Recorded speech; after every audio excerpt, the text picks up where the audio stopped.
Now, abolitionists, on the other hand, will not support regulating murder because it is murder. It's not medical, it's murder. It's not healthcare, it's homicide.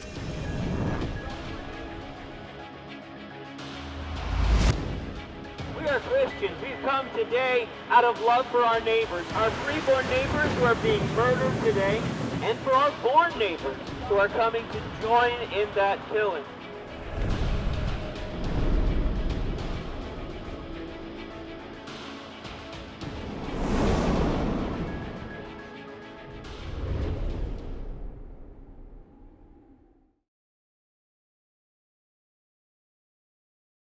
The difference will begin at the basis for why someone's against abortion.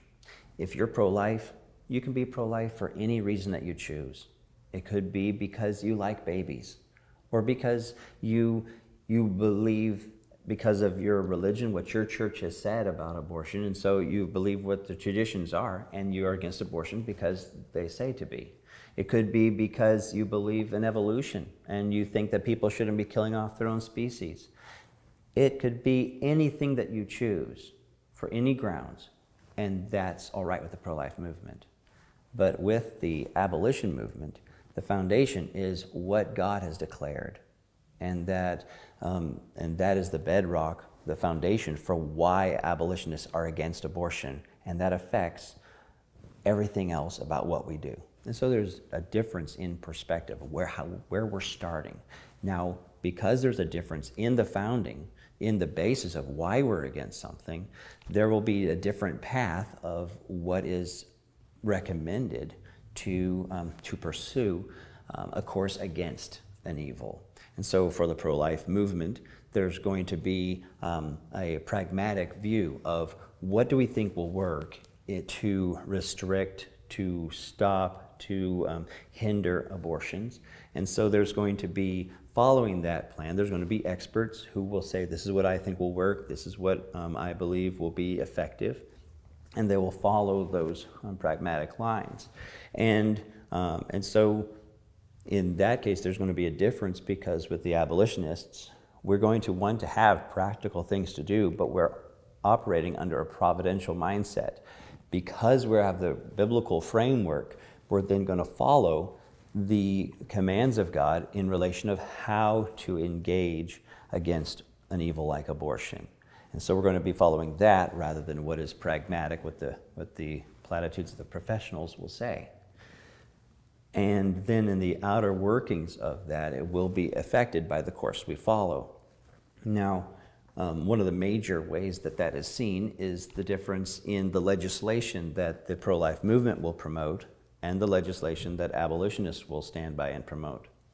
So for the pro-life movement, they have for decades now sought out to regulate and restrict abortions in certain ways, making bills that will possibly trim away at abortion, and will say, okay, you have to follow these things that perhaps will cause some people to not have an abortion.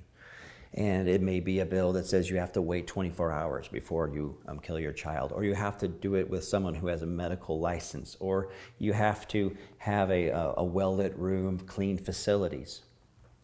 However, the path that they're following is actually treating abortion as if it's healthcare. Healthcare they don't like, but it's treating it like healthcare, and that's what the pro-abortion crowd says it is. And it is not actually treating abortion like murder. It's not telling the truth. We don't have true telling or true treatment of the murder of abortion.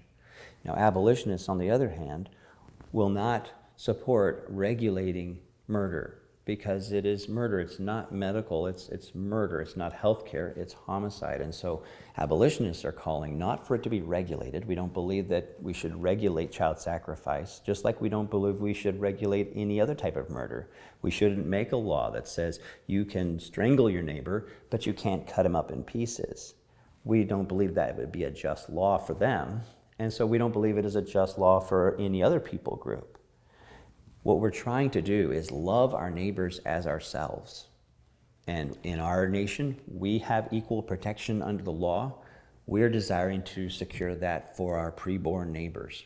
And so it's going to be according to what God says, to do what is just and true in His sight.